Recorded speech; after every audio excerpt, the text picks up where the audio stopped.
Let's dive further into Bing. So right off the bat, you'll notice that we have 3 different modes here. The 3 different modes of Bing stay pretty true to their names, and like it states, if you want the most factually accurate and concise answer, you want to choose precise. If you want a more creative answer, you would want to choose creative. If you want something in the middle, you would want to choose balanced.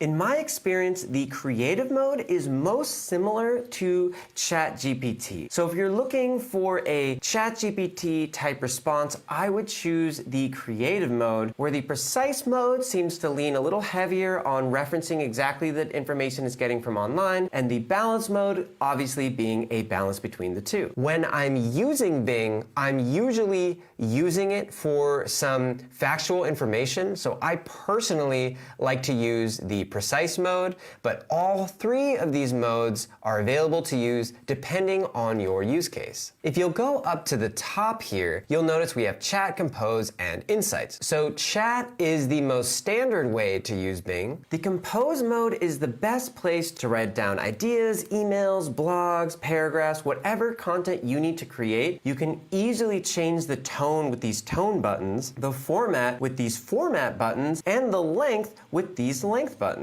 You can simply ask a question or a broad statement, like it says here, write about the history of the Netherlands with an enthusiastic tone for a medium-length blog post.